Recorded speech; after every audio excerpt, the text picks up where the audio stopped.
Welcome in, Oklahoma Sooners fans and college football fans, all of the like. I just realized that there was no music playing to that intro, so I apologize for that. But it got us ready, got us a little bit of breathing time before jumping on here live because we are here live. Make sure to share this on social media. We should be live on YouTube and Mhm. X right now, so make sure to share it.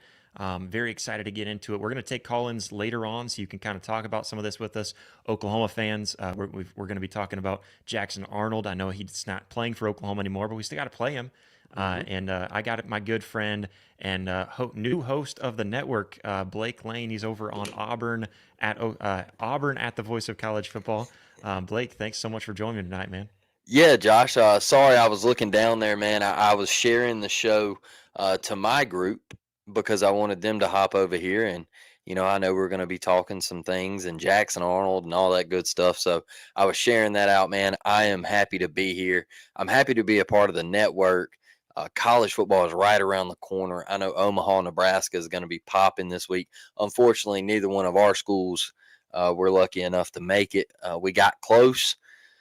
But man, football season, it's in the air, and Yeah. the SEC is going to be a thriller once again. So I'm Well, and ready. and and you know what though, I'm still gonna be in Omaha. Still gonna be Hmm. there pretty much all week, and so I'm excited for that. It's a bummer that Oklahoma didn't make it or Auburn. I know you and I were talking about that, keeping in touch about that because we were hoping to be able to finally hang out. We've been friends for how long now and still never even got that and got the chance to actually hang out. I was supposed to make it down. You were hoping to make it up. Auburn didn't make it last year, Yep. and then I was hoping to make it down. All the hurricanes and stuff rolled through, and I was like, man, I'm not sure if we're even gonna have a game. So we had to cancel the trip last week or last season for Hmm. football, and then this season seemed like both teams had a really good chance to make it, and especially your Auburn Tigers. But yeah, you're right. Football season's right around the corner. We're going to be talking the NCAA versus, I guess, the House versus NCAA settlement, I think is the proper name for it. But we're going to be talking about that. I know that there's been a lot going on and already a lot discussed. Chad and Tierney here on this channel already discussed it. And Chad's a lawyer, so he went really well into Oh, depth. Learned a lot from him in that. And so go check that out. That was last night, I believe. No, not last night. This is Thursday, so that was Monday. Go check that out. He did a really good job of kind of explaining that, breaking it down. And then I know our guys over at the Crane and Company. That I listened to theirs too because they had. I'm trying to remember who it was that they had on as a guest, but really broke it down and it was really easy to understand. But another great one to check out if you're really wanting to know the true details of it. I'm going to give a little bit of a breakdown because I know Blake and I were kind of talking about that. But first, hit that like button, hit that subscribe button. As always, share. I know this Thursday live show here on this channel is a little new. So if you're watching and you're a regular listener and you want to make sure that other listeners are tuning in, make sure to do that. I'm also going to be dropping a live call in link down in the chat in just a moment as well. So that's not down there yet, but I will drop that whenever we're ready to take call ins. And we can chat and talk about the settlement of the House versus NCAA and also Jackson Arnold in his first year at Auburn. But Blake, I know you and I were talking a little bit before this, and I had to cut you off because you and I can sit here and talk nonstop, and especially when it comes down to stuff like this where you and I think alike, and I think that's why hmm. we always got along so quick and easy. But this House versus NCAA settlement, for those who don't have any clue what it is, a quick and easy breakdown is that on June 6th, I believe it was, that this went past. It was a landmark, a huge agreement that would have changed college sports completely. There's a lot that goes into this too, and there's a lot of questions, and a lot of those questions just aren't really going to be solved until we see how this starts to form. Hmm. And teams have been getting ready for this. Oklahoma knows that they've been getting ready for this with hires like Jim Nagy and the other front office hires. I think there was 7 total front office hires, if memory serves me correctly, that they officially announced. I think this past week, and so big stuff in all of this. And what it includes, it's claiming that the NCAA before it was NCAA and the colleges were unable to pay the players directly, but now it kind of instead of restricting it, now enables them and allows them to make money directly from the schools. And so what this literally is, a lot of people are saying, weren't they already getting paid? They were, but it Hmm. wasn't directly from the schools, from the universities. It was from collectives, which, let's be honest, was still basically the school paying them. But the check, if they were to hand them a physical check, it would say the University of Oklahoma or the University of Auburn. And so that's what's new is now Jim Harbaugh doesn't have to hide paying for a hamburger for some kid. He can just directly pay that to him. And so, things like that. And so it also includes a $2.7 billion back pay for athletes from 2016 through 24. There's quite a few names that have been thrown out there for that time period. I know Baker was one of them. Some big time athletes that Mm. I mean, they're going to be getting a nice little check from this. What they do with that check, I think, will be interesting because a lot of these players they might have already moved on and made their money in the league. Are they going to Mhm. turn around and give that part of their settlement back to the colleges? That's what I'm Mm. interested to see, and I'd like to see that. And it also permits the schools to share up to 22% of average power conference revenues, which is about 20.5 million. I think it's like right around the 21 million mark. And so, I mean, they're what this is, it's a 20 million to close to 21 million with all athletes across all sports, which makes it very interesting as well. How are they going to split this revenue up? How much are they going to give towards football compared to basketball or Mhm. baseball, softball, or even thinking further down the line and thinking of the rowing team? How much is the rowing team even going to get, if anything? And most of the time, that's probably not going to be anything. So Mhm. there's going to be some controversy, and that's what I look at this and see as just the controversy with all of this. And so it's just prior to NIL, we talked about this. We talked about the possibility of NIL, and then it was just kind of thrown out there. Everybody can have NIL, just can't be paid for by the colleges. That was pretty much the only restriction. Now they're allowed to, which Blake. That's why I thought you and I kind of talking about this would really maybe even bring up even more questions between the two of us because man, I mean, what's the first impression when you think about this? Now the schools are able to be paying their players, and then of course having to split that up and figure out how they're going to divvy it because you've got a salary cap, and I'll get to a little bit more on that salary cap as well. But what are your initial thoughts with this whole settlement? Well, Josh, the first thing that comes to mind is I kind of feel like they are trying to make this an even playing field for everybody across the board, and not so much like G5 and things like that, but you hear a lot of Ohio State goes out and they spend $20 million on a roster last year and they win the national championship, right? And I feel like some other schools were like, well, we don't have 20 million to go give out to just the football team, right? I'm sure you as an Oklahoma fan, right? Your Yes. softball team is absolutely dominant. I mean, they were, so close from winning another national championship this year. And so, those girls are going to want some money, and some of these schools I just don't think, like, I know Auburn wasn't in the position to go hand out $20 million to just the football team. Like, our basketball team went to the Final Four, so you were going to have to pony up there and dish out some money there. So I feel like this allotment of money, they're basically just saying, hey, you divide it however you want to divide it. But if you solely just throw it into football or whatever, and that's the way you choose, then so be it. That's on you. So I haven't looked at it close enough to say, well, Auburn's gonna, give 85% of this to football and, just say, oh well with the other sports, because I doubt they do that with the way basketball has been playing right now. So I think it's I think it's weird that they're doing this. I think it's good though. Yeah. But the main thing with NIL that I think needs to be fixed is the biggest part for me is I can't wrap my head around paying kids and luring them to your campus with NIL.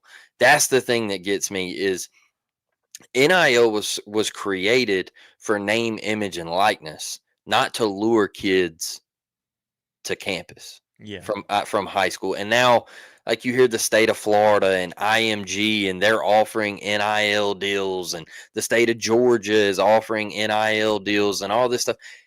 And I'm just like, okay, Kirby Smart comes out and says that he's having to pay kids $20,000 a month to keep their commitment. And I'm just like, okay, this isn't what NIL was about. This was about Baker Mayfield taking the Oklahoma Sooners and his name, image, and likeness. We seen the little, the dances and all that with him in the middle of the circle, and we see him against Kansas and him telling him, hey, get you some. I think he was a polarizing figure.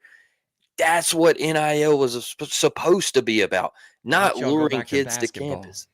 What is it? How about y'all go back to basketball? That's Yeah, what. man. Yeah, that was a great day. When they didn't shake his hand, I was like, "Oh no!" Huge Baker Mayfield guy. I was a little, in the pros when he got to Cleveland and everything, and then his career kind of spiraled, and then he got it back. Man, I think that's awesome to see. Yeah. But I think he could be one of the faces of what NIL was supposed to be. And you trickle down to like Johnny Manziel and go a little further, like RG3 and Cam Newton and all those guys. That is what NIL was supposed to be about. But like you look at these other guys, man, like these offensive linemen, they deserve some cash. These D linemen, the guys in the trenches, the big uglies, man, they deserve some money too. The guys whose faces, they're not always on Main Street, right? Mhm. And so I think this is a good thing to divide it up and everything. And but I think they got to fix the whole luring kids to campus out of high school. That is just like paying the kid from Michigan 10, $12 million, and he hasn't played a down Yeah. yet. Josh, is absolutely insane, man. And I know I think Oklahoma that's where fans. NIL is messed up. I know Oklahoma fans are excited to get an opportunity to say, "Hey, maybe you might want to start asking for some of that money back." Oh, y'all, that's right. Second Y'all play. second game of the season, second week, so Uh, it's so, gonna be so fun. Josh, in the SEC, so those early conference games like that, we tend to band together and say, "Hey, I'm Auburn, die hard, baby," but I will be I will be on the Oklahoma wagon that night, Oh, and LSU will too.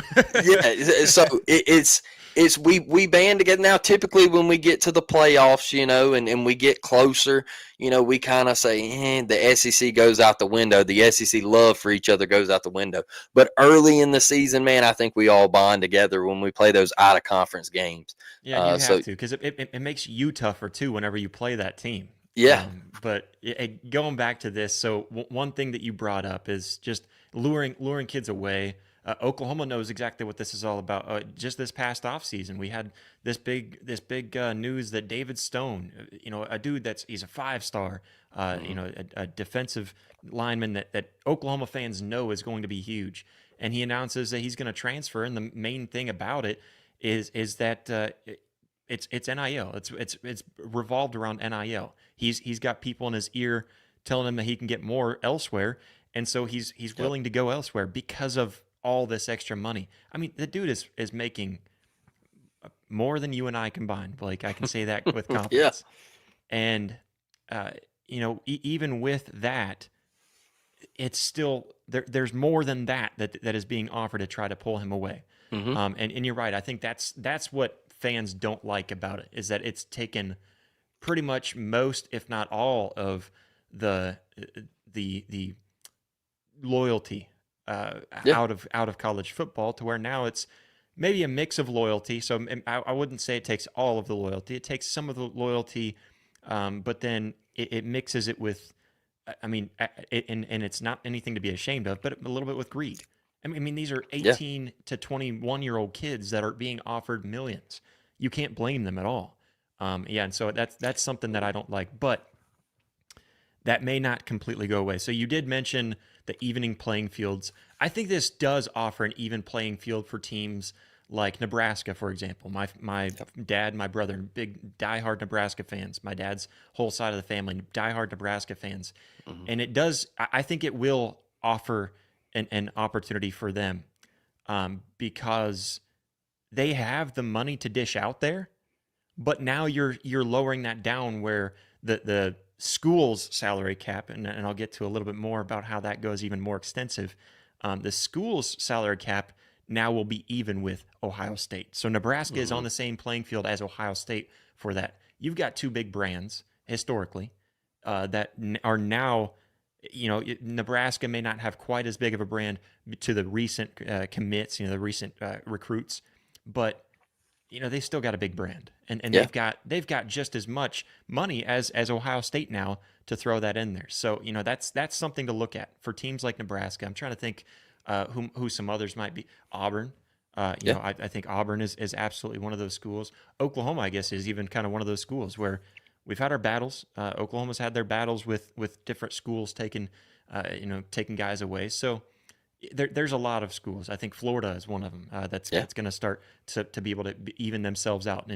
But I don't think it's going to really even itself out for teams like SMU, for example, who just made the Hmm. playoffs. A good team.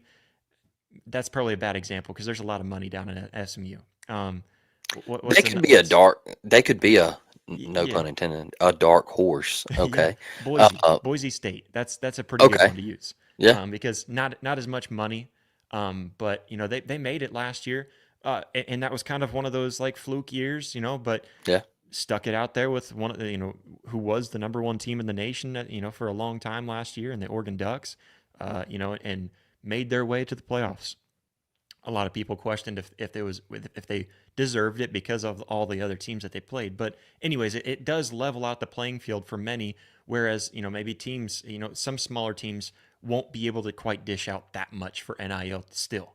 And Hmm. if they do, they might favor, like let's think of Duke. Are they really going to favor the football team just as much as the basketball team? No. And especially compared to Auburn or Oklahoma, maybe not Auburn, but maybe Oklahoma or Ohio State. Ohio State's probably the best of those because Ohio State will probably go 90% over to to the football team. Yeah. Um, but here's where it gets a little tricky. So anything that goes over, I believe it was $600. I didn't get that in my notes, but I believe anything that goes over $600. So these players are still able to work out these NIL deals with outside collectives, Hmm. different companies. They're still able to sign with Raising Cane's and go sign a deal with them. And there really is no limit to that. So he could be on the school's salary cap for $1.2 million and then go out and make $20 million at Raising Cane's if he wanted to, if he was able to. Hmm. And all of these outside collectives. So now you might have these schools working with the local car dealerships and the local Raising Cane's and all of these. Raising Cane's does not endorse this podcast. Just got to put that out there. But you've got those that I mean, they're able to work with those brands now. Does it really take that aspect out of it now? If that's the case, you Hmm. could argue that every market has its local entities that would be willing to pitch in towards that. So maybe it still does level some, and then I don't know. I'm just looking at that, and so, anyways, anything over with those outside collectives, anything over, I believe it was $600. It might have been $599. But anything that comes up above that, it could be $600 and one penny, and it's got to go to kind of a clearing process to say, is this player worth it? And now you have to decide. I believe it's the NCAA has to decide. I guess I didn't really look into that part, but there's some kind of committee that now decides whether DJ Lagway is really worth that $648 NIL deal. And of Okay. course, if it gets up to $2.1 million deal, you now have to decipher. So let's say that DJ Lagway and Garrett Nussmeier are both submitting this for a big NIL deal. Both of them $2.1 million, and they give Hmm. it to Garrett Nussmeier, but not DJ Lagway. Now you've got a controversy on your hands. Are you saying that he's worth it more than I am? I just see a lot of big things happening that I don't know. That's the biggest one to me, just off the top of my head that I can think of that just seems a little odd. You know where they let all of this get out of hand, Josh, is it should have just solely been like the kid. What was he at UCF where he had the YouTube Oh account? yeah, the destroying. Yeah, and he was making money off of it, and that's where it all got out of hand. Is man, let these kids sign with these fast food companies. Let them make a commercial. Let them do all that stuff. But when you start forking out 1.2 million and now you've got to go to a board and they vote on it, and because now you're basically these kids are going to be going at each other, and I just think it's a mess. They have let this spiral way out of control, and I think that's why you see a lot of coaches leaving the game, Josh. And Well, I think you have to bring in contracts, and when these kids sign from high school, I think they should have to sign a 2-year deal, and you should have to stay at that school for 2 years unless your coach leaves or yeah, gets fired. yeah. And You've got to make what is that called? You've got to make basically something in that contract that allows you to get out. yeah, Um, under certain circumstances. And you can even appeal and say, hey, there's this circumstance that we didn't have in the contract, but I feel that that's worth of me transferring. And I think that that should be allowed as well. And I do think that because you're going to have kind of a salary cap, and I should put that in quotations because it's yeah, not exactly what they're calling it, but because of the salary cap, I think you have to uh, you're going to probably start seeing teams do that with contracts. Hey, you're sticking around. If we're paying you, yep, this is coming out of the university's money, and I believe the presidents or I'm trying to think of who else might be in charge of that. It's going to be down to the university and the people highest up in the university to decide where all of this money is going. So it's there's a lot that goes into it. I also think you should only be able to transfer one time. Yeah, All of and this and stuff again, there's about there's there's outliers. There's yeah, some reasons that okay, this happened whenever you transferred. This happened, and we're going to allow a second time. But I agree with you. I think it should be generally there is one transfer, or you've got to set rules. yeah, Because otherwise you get Casey Thompson, who went to how many schools? He went from Texas yep. to Nebraska to FAU to Oklahoma. You went to 4 schools. I know there's others too that have been. TJ Finley. Yeah, TJ Finley. Been through so many schools. Uh, um, uh, who uh, who just went over from DJU Texas? did it. Went from Yeah. Clemson to Who just went from Texas A&M up to Kentucky quarterback? Calzada. Yeah, Calzada's been all over. Yeah. Didn't he start at Auburn? He was at Texas A&M. He come to Auburn. He went to Incarnate Word, That's right. and then he went to Kentucky. Yeah. So So yeah, just all over the place, man. Yeah, it's and again, I don't blame the players. yeah, You have to recognize these are players that if you understand even just a little bit about how the brain works and how it develops, you know that an 18 to 21-year-old is not fit and ready to make those kinds of big decisions fresh out of high school. And so another part, I mean, that can go into it. I know that there's some schools, and I know Oklahoma has kind of worked a little bit in on this, but trying to and Jim Nagy is really pressing for this a lot at Oklahoma, where they're trying to help recruits. They have classes for recruits to understand all of this stuff, and even especially their own players. Where I believe Brent Venables required his players to go to certain amount of those classes to learn about NIL and learn yeah. about your money and where it's going, how to use it, and so all of that. One other thing that I think is interesting, and I had this pulled up. So this whole thing, this whole settlement is less than a week old, and there's already a an appeal towards this whole settlement. And of course, here it is. So this was from Amanda Kristovich. I guess I'm not sure if I'm saying the last name right, but she says, breaking, a group of women's sports athletes file an appeal of the House versus NCAA settlement approval, arguing that it violates the Title IX gender equity statute. And they've learned this story to come. And so there's a bit of a story that goes out about this. Let's see here, because I know I had it on this article. I'm just going to read this real quick. It says the group of women's athletes arguing that the House settlement, which officially ended college sports' longstanding amateurism model and ushered in revenue sharing that allows Division I schools to provide direct financial payments to student athletes, violates the Title IX gender equality statute, since it doesn't include any language directly addresses Title IX. Okay, so that's where they're getting them.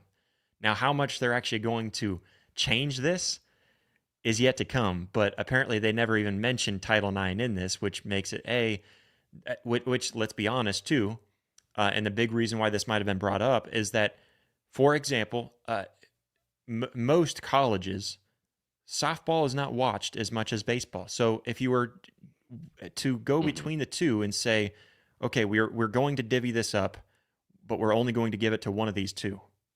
Are you going to give it to men's baseball or women's softball? Most colleges would probably decide to give that over to the baseball for ratings. And that's just the fact of the matter. And the ratings are higher at baseball at most schools. Obviously, Oklahoma, you wouldn't have an issue. You'd probably be divvying it possibly even more over to softball. But that's one of the few instances where that would be the case. So because there's nothing mentioned in Title IX, that's actually I actually didn't read directly into that to see that part. So now that I'm thinking about that that's a good catch, and I think that probably is. There does need to be some kind of equality, not necessarily equity, but there does need to be some kind of equality in making sure that we're not only picking men's sports, because the women do bring in something for most schools. And so that's definitely something to be brought up. But already an appeal less than a weekend. It's a mess, man. It's a mess, Josh. It's all over the place.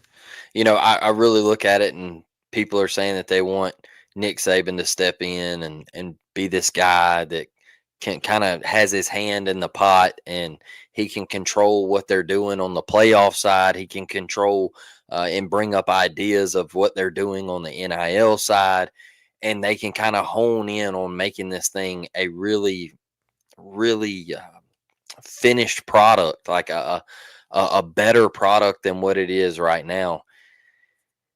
Because right now it's just all over the place, man. Because that's the reason I brought up Oklahoma softball earlier. Is that, like, how are you going to divide all of this? Because I knew that was coming. Yeah. Well, and you do have to. I mean, I don't know how that was missed. Now that I'm thinking that through, you didn't even mention Title IX in this whole settlement. Yeah, that's a big one. You can't miss out on that, especially with how much. Think of what Caitlin Clark and Angel Reese, brought to women's sports, or what Oklahoma softball has brought to women's sports. Yeah, there is a lot that has gone on in women's sports recently that has gained traction and validly, validly so. I don't even know if validly is a word, but it's a valid reason, to pay attention to women's sports, because players like Caitlin Clark are fun to watch. Oklahoma softball is fun to watch, and now not just Oklahoma softball. There's a bunch of other softball teams that are now growing because of what I believe was sparked by Oklahoma. And you can argue about that all you want. I just think the statistics are there. Look at all of the softball facilities around the nation and tell me who has the biggest one, who has the nicest one. Yeah, just gonna say it's not a competition there. You're correct. Yeah, Title IX, I don't know how they missed it. Well, laziness. That's how they missed it. It's because, well, I think this took like 7 or 8 months to go through this settlement. That's what's even more mind-boggling. How far away do you think we are from branching away from the NCAA? So I heard someone, and I don't know how true this is, I heard someone explain that because of some of these lawsuits that have been filed against the NCAA, that I guess sports in general, collegiate sports cannot separate until those lawsuits are figured out. So this might have Mm. settled some of it. So you might be a step closer. Now with the appeal, who knows? We're probably back to square one again. But maybe this appeal will go over pretty fast too. Maybe it'll be, hey, we can easily put this into Chat GPT and switch this up real quick and word it to include Title IX. Do you remember a couple years ago when I had the thought of, I said, man, the SEC is going to become like a 2014 conference and the Big Ten is going to become like a 2014 conference. They're both going to split from the NCAA and they're just going to do their own thing. And I feel like the more I hear of the SEC is demanding four bids, the Big Ten's demanding four bids, I'm like, why don't we just do that? Because you clearly think your two conferences are vastly better than everybody else. Yeah. You really think that you're way better than the Big 12 now because you took their two darlings with Oklahoma and Texas. You think you're way better than the ACC. We see that. They're not very good at all. And it's just the Big 10 versus the SEC for the past football. several years. That's where I think football needs to separate. Yeah. Because football, there is that difference. Where baseball, for example, there's especially with what the Big 12 has done. So I think the Big 12 made really good moves, specifically in regards to basketball, baseball, Mm-hmm. maybe softball, a little bit in softball. I mean, Texas Tech made it all the way up there to the Yeah. championship game, but they've always been good at softball. So, anyways, I think the Big 12 made some really good moves with bringing in Brigham Young and Colorado and Arizona State. They made really good moves there. But for football, those aren't national championship contending teams. Yeah. Oklahoma and Texas were your only chance of getting a championship team out of the Big 12. And it proved to be that for decades. So I just, that's where I think football needs to be separated and separate rules. And I know you and I have talked kind of about that for a while now, where football just needs to be separated. It's a different sport. And when it comes down to football, the ACC has had their competing years. But if you take a couple of darlings out of the ACC, they're the same boat as the Big 12. Facts.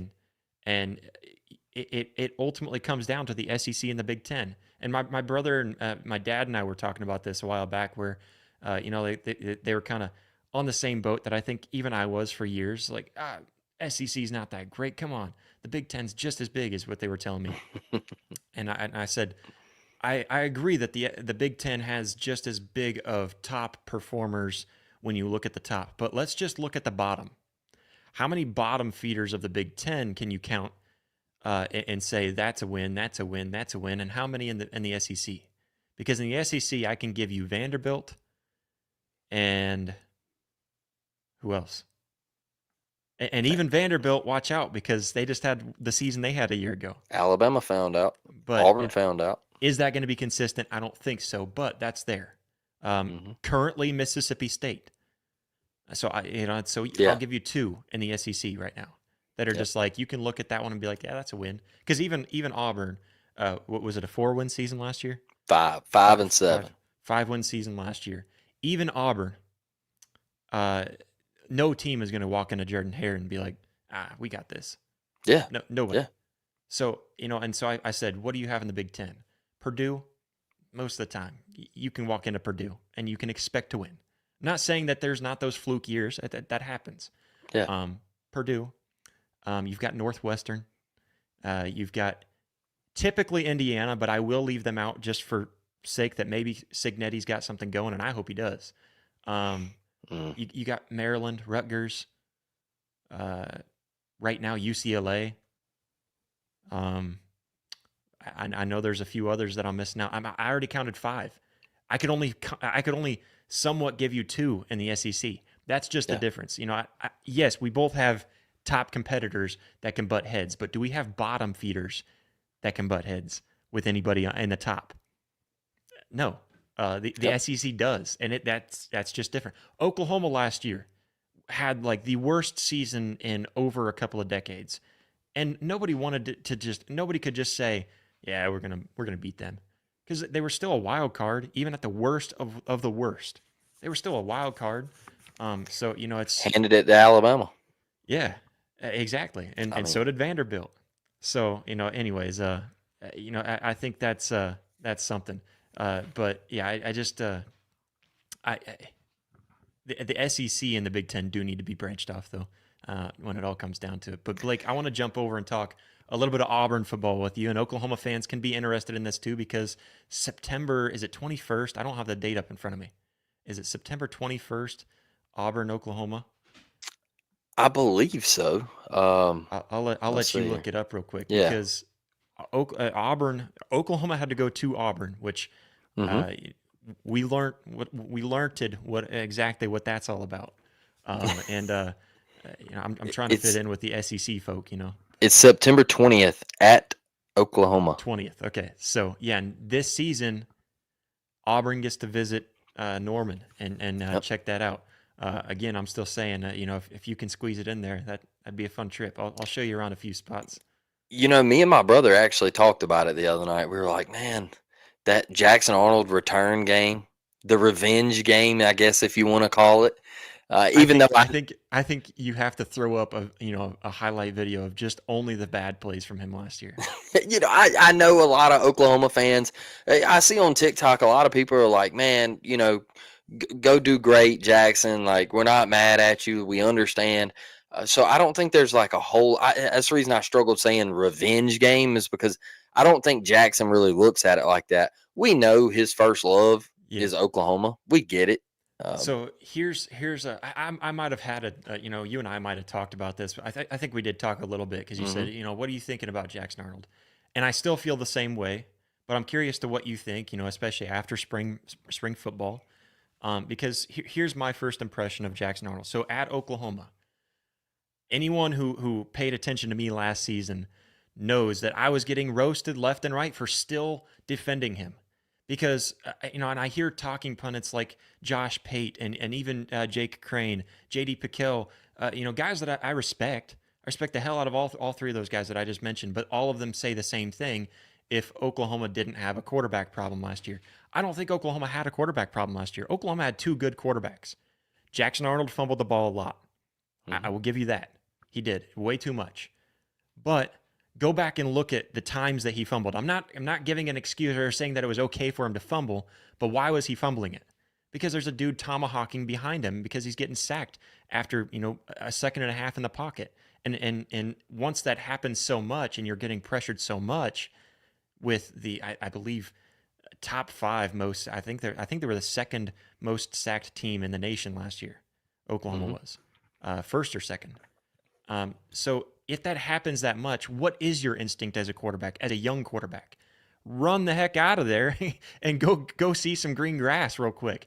Yep. And then you get yourself into trouble because you're doing that all the time and putting yourself into a bad situation with an offensive line that's not going to be able to shift with you well because they can't even protect the pocket for you. So I don't think there was a quarterback issue. Here's what I know about Jackson Arnold. If you can give him enough time to let his receiver make his break, he is on the money.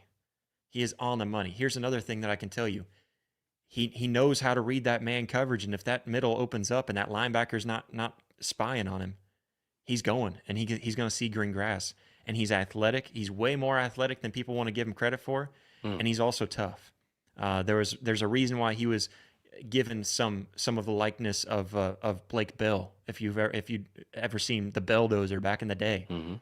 there's a reason because he's capable of that kind of stuff. You could line him up in Wildcat and do something special with him. Here's where I'm concerned about him going to Auburn of all places. I was excited about several places that he could go because he could show his potential and I could say, I told you so to Oklahoma fans. I'm not sure if I've got that at Auburn. Although, I guess I'll give you my reason why maybe I'm wrong uh, after I give you my reason. The biggest times that Jackson Arnold made his mistakes was in the RPO plays. Mhm. And the RPO that he ran in high school, I know people say he ran an RPO system in high school. That was not the same style of RPO, and I've broken that down in the past. And it was also in high school. where you're not going against SEC opponents. The biggest moments that he failed was in that RPO and in an intricate RPO system where it's not always just as easy as watching one or two guys. You're watching maybe three or four, and then also having to see if your guy makes a break on maybe a slant, or maybe you're watching him on the bubble to see if somebody comes up on him. But then at the same time, you've got to look to the other side. It's not an RPO where you're just focusing to one side of the field. That's the different styles that I'm talking about, and that's the kind of styles that Hugh Freeze likes to run. Mm-hmm. And we saw that the biggest times that I think, for example, the biggest times that Peyton Thorne struggled last season were in the RPO plays, RPO system type plays. How did Auburn seal the deal for Oklahoma last season? It was an RPO play where I don't think he made the wrong decision immediately. At the time that he made his decision, it was there, but it was too late getting out because Kip Lewis disguised that and took it back to the house.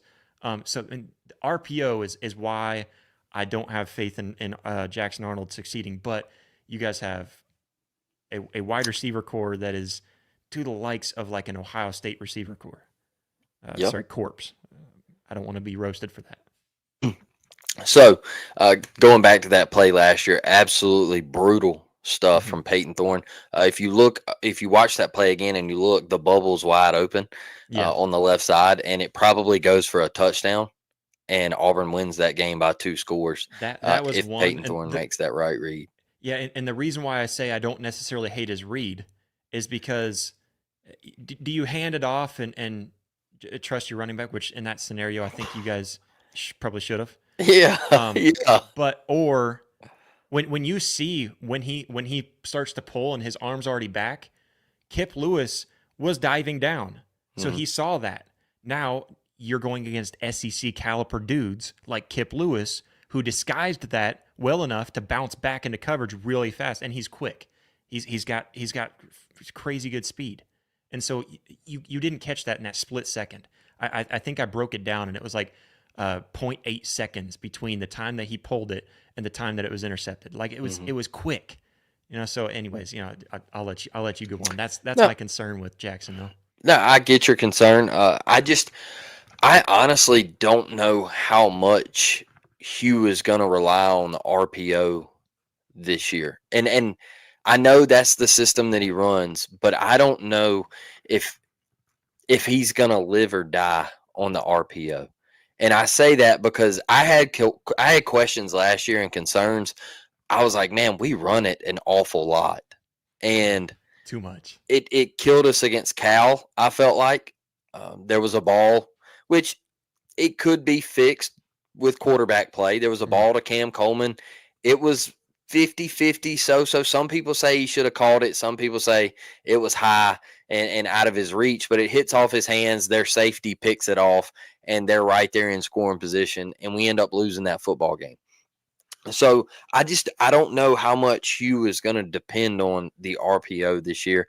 And I know Jackson comes over, but I feel like he fits the style of what Hugh wants to do, which is and going back to his high school days, he did run an RPO style offense. Yeah. And so that's where I'm not sure. And if Hugh recognizes that, which he's in the past, he's been great with quarterbacks. Yeah. So I would have to imagine that I mean, Peyton Thorne was not athletic. He was not a good quarterback. Are you going to tell me that Jackson Arnold, even what you saw last season, Jackson Arnold is not a step up from Peyton Thorne? Oh my God, he's 5 steps up. And here's the thing I want to say to Auburn fans is you look at some of the plays that Peyton had, and some of the pulls that Peyton had, and the reads where he reads it perfectly, he pulls it, he gets around the end, and he picks up 40 and 50 yards. Well, with Jackson Arnold, that's a house call. Yeah. And so I think that part of the offense is what Hugh, I mean, the alarms are going off, and Hugh's like, oh my goodness, man, with Jackson Arnold, this is a touchdown. Mm-hmm. And another thing that killed Peyton was the accuracy in the RPO. I just think Jackson, if you cut down on the turnovers, if you can, that's the thing that killed us with Peyton is he was turnover prone. Well, and Peyton threw a lot of interceptions. Yes, He was a bad at, ton. and it was crucial time interceptions too. It wasn't just an Yes. interception that like, man, that hurts, but it was like, man, that just ended the game.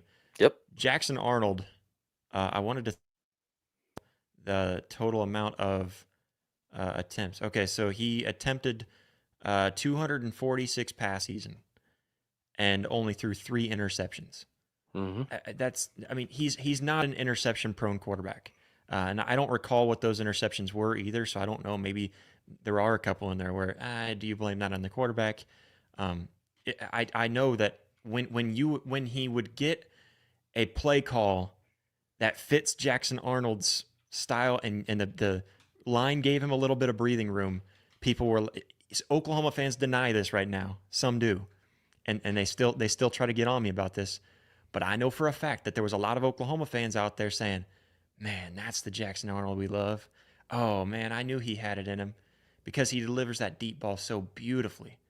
And coming off of Dylan Gabriel, who struggled with that a little bit, Yeah. open up that stance too much and lean backwards too much and would overthrow or get it caught up in the wind. Jackson Arnold had a beautiful deep ball. And in fact, as I pulled up his stats too, I'm seeing a couple of replays from just beautiful dimes. Hmm. So I think fitting that system to Jackson Arnold, I think is crucial. Cutting out the difficult RPOs, Yep. where you've got several options, and cut it down. And that's what I think Hugh has to do, and he knows he's on the hot seat. He does know he's on the hot seat. And here's why I think they went and got Jackson. You had 2 years with Peyton. You decided to stay with Peyton Thorne in that second year, right? And I think the fan base was really, really aggravated with Hugh when he decided, because there was rumors where they were like, well, they could have went and got Cam Ward. It was down between Auburn and Miami, and Auburn just was like, we're not going to spend the $1 million. Hmm. And I feel like the fan base was just kind of like, Hugh, what are you doing, man? Because in a lot of the games, we felt like we were only a quarterback away, Josh. Yeah, And so now you go get a 5-star quarterback, a guy that he hops in the portal. You hear a lot of Oklahoma people are like, man, good luck to you. We're not mad at you. Go be great. I just want him to have a career similar. All I'm asking, and I've said this 1,000 times, is give me a Spencer Rattler feel at South Carolina. Go to South Carolina, come to Auburn, and give me a level of play where I can tip my cap and say, hey, that is far better than what we were used to. Because Spencer Rattler, I know the record wasn't great at South Carolina, but boy, that team was flat out awful while he was there. yeah. Spencer Rattler elevated that program at He South gave Carolina. them hope. He gave them hope 100%. And he got himself drafted by going to Yeah, South Carolina and putting up numbers. He can't help that his offensive line uh, was just absolutely terrible while he was with the Gamecocks. But I want Jackson to come in, cut down on the fumbles, because Auburn was a quarterback away last year. Their defense is going to be much improved. He's going to have Cam Coleman, who is top 5 wide receiver in the country. I know some people might want to debate that or whatever, but he's top 5 wide receiver in the country. You got Malcolm Simmons, the burner. Oklahoma fans know about him from last year. And you got Eric Singleton Jr. coming over from Georgia Tech. He was highly touted in the transfer portal. So you're going to have options. And then you got 2 guys that have experience in your backfield standing next to you. yeah. Jeremiah Cobb, Damari Alston. You get Darrell Robinson from UConn. He transfers in. You got one of the best high school running backs to ever live in Alvin Henderson coming in. He signed. We flipped him from Penn State. He's a local kid in the state of Alabama. So the talent is there on offense. Your offensive line, look, I know this is an Oklahoma show, baby, and I'll tell you like this. I think that was the biggest deal with Jackson last year. Is his offensive line was absolutely pathetic, and I know they were young, and the injuries stacked up for y'all at wide receiver And offensive line. and offensive line, and I know that Jackson was better, and it wasn't all of his fault. at Oklahoma last year. And I know what he had to deal with. And I see this Auburn offensive line, the returners you got, you go get Xavier Chaplin, man. I feel like Auburn could be really, really solid offensively. And I feel like you can lean on your defense to win you football games. Because I'm not asking you to be a Heisman candidate. I'm not asking you to go out and throw for 300 yards a game. You can, matter of fact, you can run for 133 yards and beat Alabama in the Iron Bowl, and you will cement your legacy as an Auburn Tiger. So, and you know what? That's the one piece of game that hopefully Hugh Freeze watched plenty of Oklahoma against Alabama and saw what Jackson Arnold can do, not yep, just in his decision making on the read option, but how he can use his legs. yeah, And then power through. The only thing is he is kind of big. He's a pretty big dude, and so he gets tripped up a little bit. He goes down pretty easy. But yeah, he had some goofy little trip ups where he'd fall and kind of look like he'd fall right on his face. Yeah, I love the kid. I love his poise, and I feel bad for what he had to go through last season, and it's good for him to clean his slate because last season there was so much that got put on him that was, you had Seth Luttrell with an absolute atrocious uh, game plan just about every week. yeah, And Joe John Finley didn't do too much better. But again, you can't really change a whole lot midseason. And then your offensive line, and then you've got so many different, wide receivers that are going out and all of that. So there's a lot that goes into it. And so, I do think that given the right circumstances and given that Hugh Freeze actually puts something into Jackson and tries to get him going, I think that's really important. But I think did you have something else before I go on? Well, I was just going to say this about Jackson is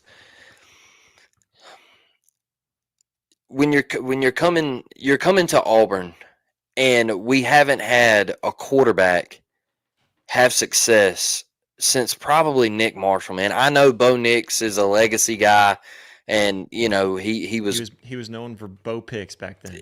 right. At Auburn, he didn't pan out. We know that Gus got fired and Harsin come in and all that, but he goes to Oregon and he has a great career. Now he's leading the Denver Broncos to the playoffs as a rookie. Man, that's pain right there. But that's been the Auburn quarterback situation. Yeah, well, and Is I think Bo Nix for you, how you supported him in his move and thought that's good for you, man. Get out of a bad situation. yeah, I think that's similar how a lot of Oklahoma fans felt about Jackson Arnold. But of course, yeah, when it comes September 20th, we're hoping that the same old fumble prone Jackson Arnold shows up. But yeah. It's just don't let it affect you, right? yeah, Like when you look at the Auburn quarterback situation the last 10 years, don't let it seep in and let it affect you. Come in with a clear mind, come in ready to work, come in with a positive attitude, man. And I think Jackson Arnold would do just fine. But one thing I don't want to see, Josh, is I don't want to see the disconnect from Hugh Freeze and quarterback the way it was last year. Is all we heard in the spring was, man, Peyton, he's finishing my sentences and meetings, and then you get the Georgia debacle, right, on the yeah, 4th and 2, and it's the whole offense was confused. Quarterback was doing one thing, right tackle was lost, running back was lost. Uh, it was just a blunder. It was a blunder, and then they're coming off the field and they're throwing stones at each other, and then your quarterback goes on Next Round Live where he had an NIL deal through and he had to go on every Tuesday, and he's sitting there on the mic and he says, "Well, I'm not going to really talk about it, and I'm not going to throw my coach under the bus." And then 2 minutes later he's like, "Well, let's talk about it." And he goes on to throw his head coach under the bus. yeah. And so that's the disconnect there, and I just hope Jackson Arnold doesn't feel that or see the last 10 years since Nick Marshall, and I hope he comes in with a clear mindset, and I hope he plays well for us, man. Yeah. I hope you're right. And as we're talking about Jackson Arnold, I do see we have a Jackson calling in, but it's not Jackson Arnold. It's Jackson Johnson, who's actually also a part of Voice of College Football. How you doing, Jackson? I'm doing pretty good, gentlemen. How you doing tonight? Doing all Good, right. man. Oh man, we're only 72 days away till week 0, and it's 78 days until Auburn starts off their season, and 79 days until the Oklahoma Sooners and Alabama Crimson Tide get 2025 started. Exciting times, man. Yeah. We're getting closer, getting closer. Do you have any? I like that little bubble that I see. That's pretty cool. What's that? That little bubble, the little circle. It's like one of those old shows. Yeah. Do you have any specific football game day traditions or anything like that you're pumped to get back to? Oh, I'm just ready for the season to get back, to tell you the truth. Yeah. I'm just so ready. I'm thinking about that Jackson Arnold battle on September 20th, where he's going up against his old team. Like, that is something I'm keeping an eye on. Yeah, it's gonna be fun, and I know Blake and I are gonna either be in person with each other, or we're gonna be chirping at each other for sure. I'm sure, because even last year, if it's through text, I feel like you and I are at least cordial enough where we wait till afterwards to say our dues. Yeah, for sure. Plus, like, you don't want to say something mid game, and then all of a sudden, that comes back to bite you. I feel like me and Josh last year, we were texting, and when Auburn was up 11 with like 10 minutes left, I feel like didn't you text me and you were like, well, you said something, and I was like, I don't know, man. I was like, this game's just really weird. I was like, Auburn probably blows it, and then Auburn blows it. Well, and I told you, I said, I know I said something about like it part of it too was that I didn't think Jackson Arnold should be the starter in that game, and then going forward into Texas, not Jackson Arnold, I didn't think Hawkins, Michael Hawkins should have been the starter in that game. But yeah, I mean, Jackson, I do think that's going to be a fun one. I know between Blake and I, we're definitely looking forward to it, especially being buddies. Oh yeah. Oh man, I didn't know you knew each other quite a long while. That's awesome, man. Yeah. We've known each other for a couple of years now at least, and it's been fun. I think Jackson Arnold will be just fine. It's just whether Freeze really dives into it and breaks it down to give him what he's comfortable with. I think that's going to be the biggest thing. Mm-hmm. I agree with you. I think get the ball out quick mentality. Get it to your playmakers, Eric Singleton Jr. Get it to him on speed sweep, jet sweep, whatever, man. Get him out in the screen game. Jeremiah Cobb, I feel like, has been underused in his time at Auburn. I feel like you could get him on third down and get him out in space and get the ball to him. Make life easy for Jackson Arnold, where it seemed like life was so difficult for Peyton Thorne the past 2 years, man. It felt like he was in a stranglehold and there was no getting out of it. And so I just feel like Hugh's got to simplify things. And when I say simplify it, I don't mean cut everything down and take all the bows and the whistles off of it. I just mean put Jackson in the best opportunities, in the best situations he possibly can. And stop calling Hugh Freeze. If you're listening to this, if you ever hear this, stop calling stupid trick plays. Because I know Jackson knows what I'm talking about. Last year in the Iron Bowl, we're driving it down Alabama's throat, and it's a 2-possession game, and then all of a sudden we run a running back pass. We motion Jarquez out into the flat. Peyton turns and throws it to him, and Jarquez throws a duck just right in the middle of the field to absolutely nobody except an Alabama defender. And it's just mind-boggling, some of the stuff that we ran last year. So if we could cut all that out, I think we could be pretty dang good, man. Well, I can tell you this. I've told a lot of the listeners at Alabama, the Voice of College Football, that Auburn's a scary matchup for the Crimson Tide going into rivalry week. Yep. And, it's like Alabama has not beaten Auburn by double digits since 2015. And that was partly because, like, Will Muschamp was having his little hissy fit at the refs. He's a case. He was a case. And now they got the Tide Slayer at quarterback too. I mean, what's Alabama going to be able to do about it? Oof. Gonna have to think of something for sure. Like Auburn and South Carolina worry me a lot. Oklahoma, we're making sure we're keeping our eye on Oklahoma because like that offense has upgraded a ton. Yeah. Because I've noticed where they were like, we love what Washington State's doing. We're getting everybody from Pullman.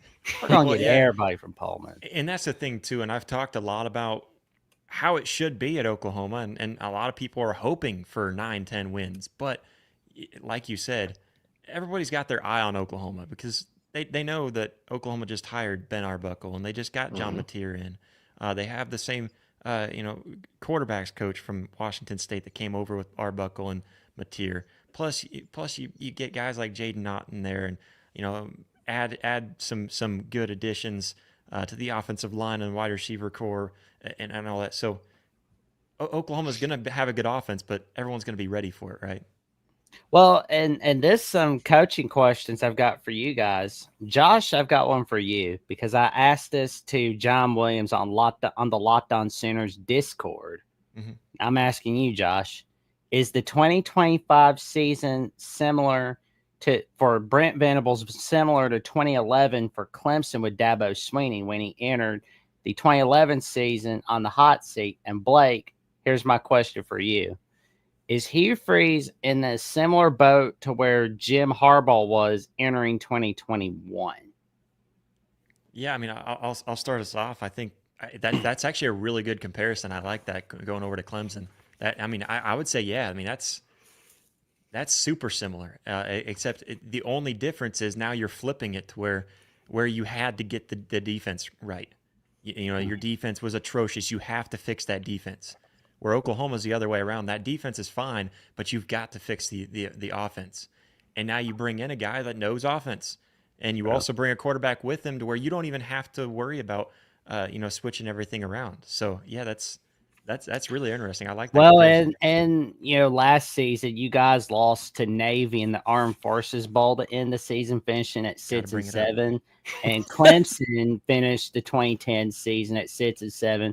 With a loss to South Florida in the Mikey Car Care Bowl, which that's why I was like, 2011 Clemson, 2025 Oklahoma are eerily similar. Not saying Oklahoma's winning a conference style, but I'm saying it's a similar position.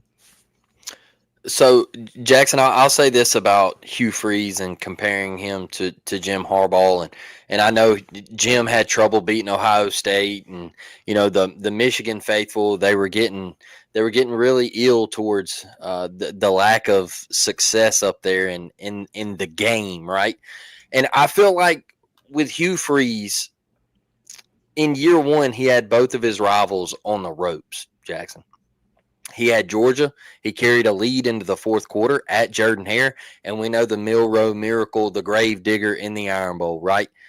So you come back in year two, and Alabama didn't blow us out, but they manhandled us in that game. Georgia blew us out. And so it got worse in year two. You add a loss to Vanderbilt in there. And so it's a lot of Auburn fans feel like Hugh, he had his two biggest rivals on the ropes in year one. In year two, it got worse. And then not to mention you have losses on your resume like Cal. And then you have New Mexico State at home where you lost by 21 points in Jordan-Hare Stadium. So I think the way Auburn fans look at this, Auburn has to beat a rival this year. You have to beat either Georgia or Alabama this year. And any Auburn fan that comes at me and says, oh, that's not true. No, it is true. Because you have been absolutely dominated by Georgia the past 20 years. Alabama has dominated you since Gus left, because Auburn won their games in the Saban era with Gus. But since Gus has been gone, it's been straight Alabama. And so I think what he has to do, I think Hugh, you can't lose to the Cows and like this year, you can't lose to Baylor week one, Jackson. You can't. Hugh has to beat those teams, and he's got to beat a rival. He has got to turn the momentum, because all of this recruiting stuff where everybody's like, well, it's Auburn State now. Well, it's slowly you keep losing games, it's slowly going to go back to Alabama State in the state of Alabama in recruiting, because these kids, the last time they saw Auburn be good was what, 2017? Yep.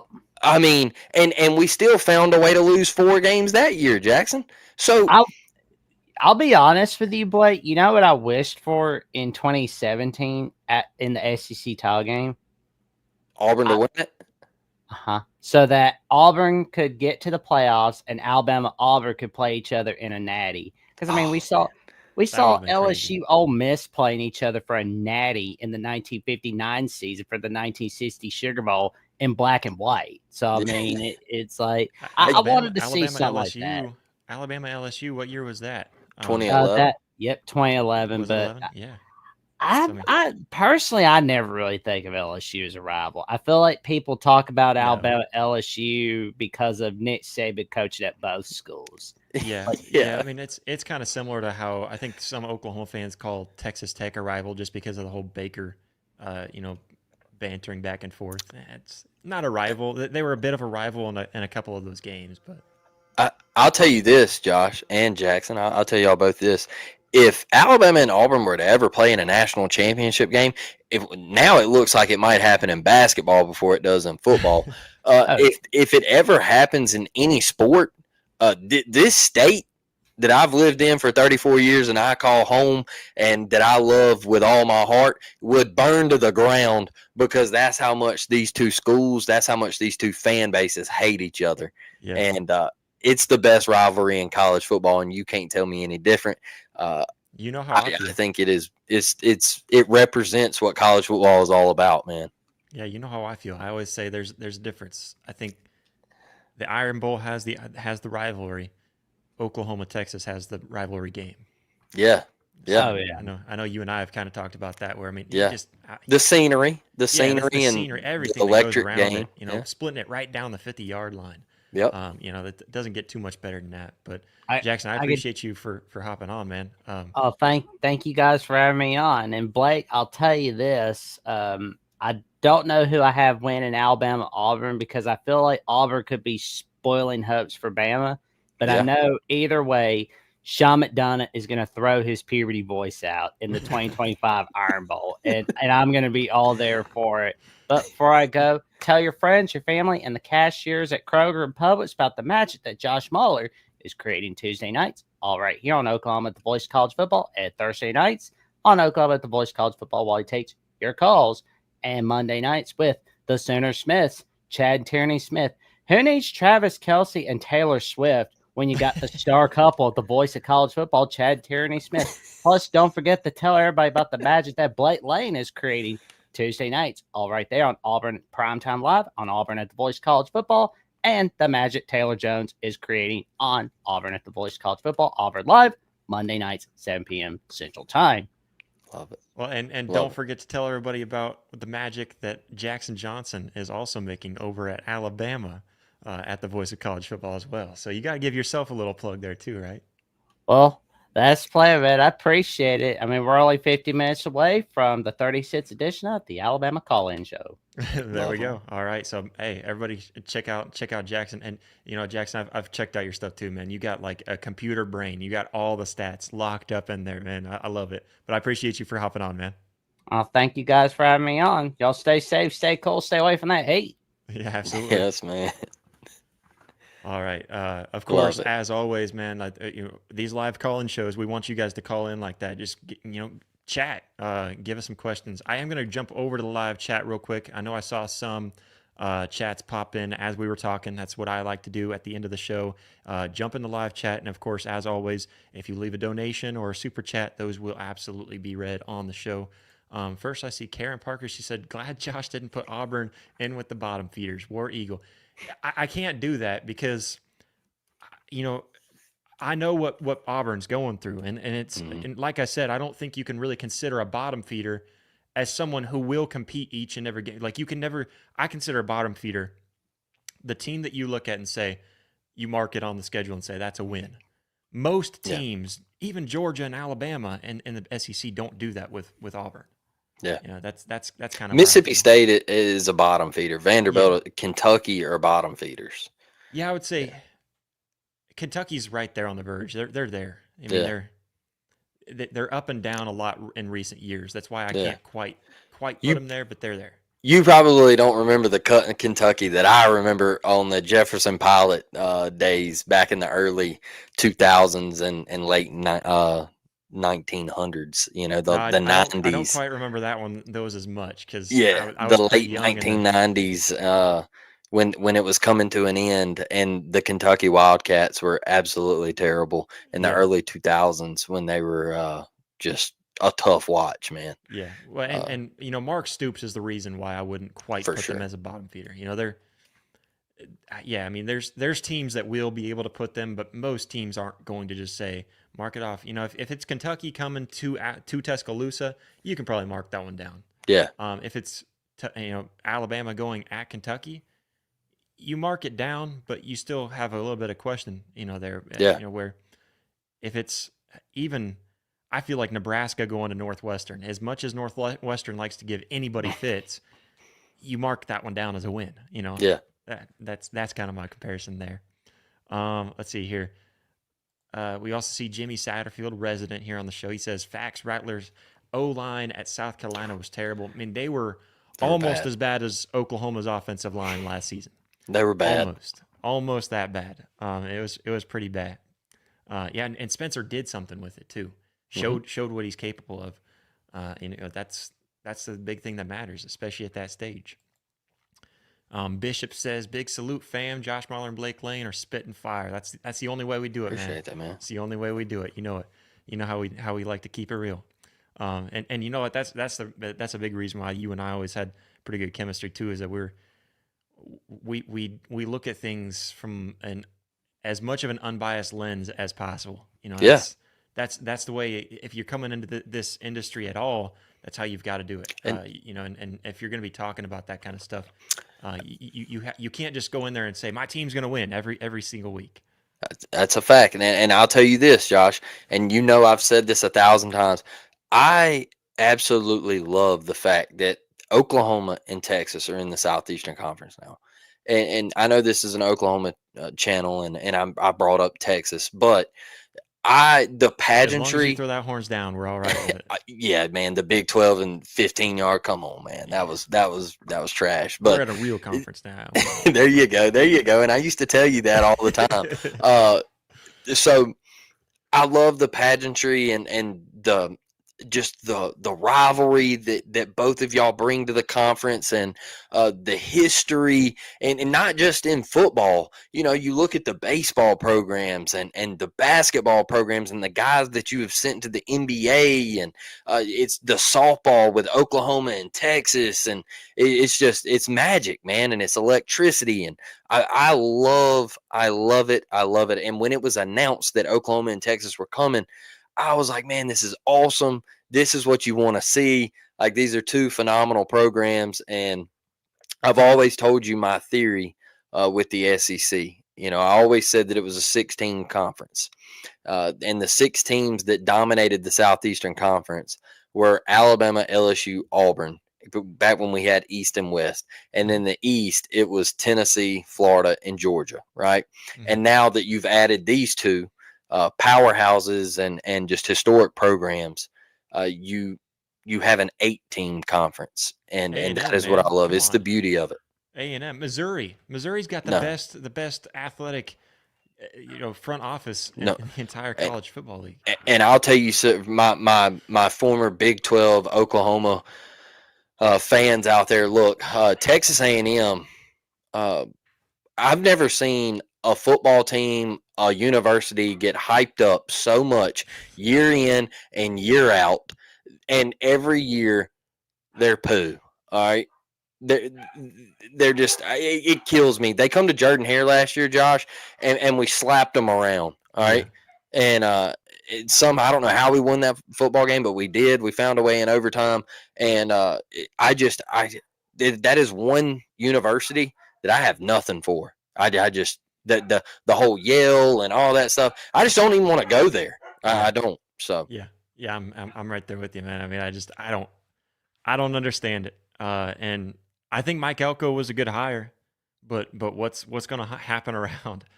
Yeah, I don't know. It's one of those things too. I feel like I always just have to hold my breath and wait to see what we get before I go anywhere with Texas A&M. But Blake, I appreciate you, man, for hopping on. I appreciate everybody for watching and listening. Real quick, Blake, tell everybody where they can find your stuff. Check me out, Auburn, at the Voice of College Football. I am brand new to the channel. I'm brand new to the network. You can hop over there. Please subscribe. I am doing shows. I'm spitting them out whenever, man. But my live show, Auburn Primetime Live, is on Tuesday night, 7 p.m. Central. Catch me there. I have thoroughly enjoyed the network, Josh, and I thank you for putting me out there and giving me the opportunity to meet up with these incredible people in this incredible network, man. But catch me over on YouTube, man. Go subscribe. Even if you don't like, you're not a huge fan of the Auburn Tigers. Hey, Josh knows I keep it real about everybody. I'm going to spit the truth, and I'm not an Oklahoma hater, man. So go check me out. Yeah, and Blake and I will be back and forth too whenever it comes down to game time, I'm sure. Yeah, we'll do some crossovers and stuff. For sure. I feel like we got to.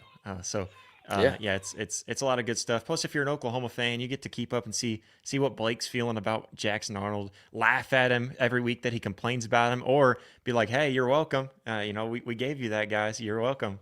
Either way that it goes, we get to kind of chirp over at you and let you know how it is. But I appreciate everybody for tuning in, for watching live. If you're not watching live, you can still hit that like button, subscribe, and comment down below. Yeah. Everybody who's watching right now, hit the like button real quick. And then if you're not subscribed to the YouTube channel, hit that subscribe button. We appreciate everybody so much for tuning in, for watching. If you listen on Apple Podcasts, Spotify, wherever you listen to your podcast, you can leave a 5-star review over there. It's the best way to help us out on those platforms. But again, we thank you so much for tuning in. We'll catch you next time.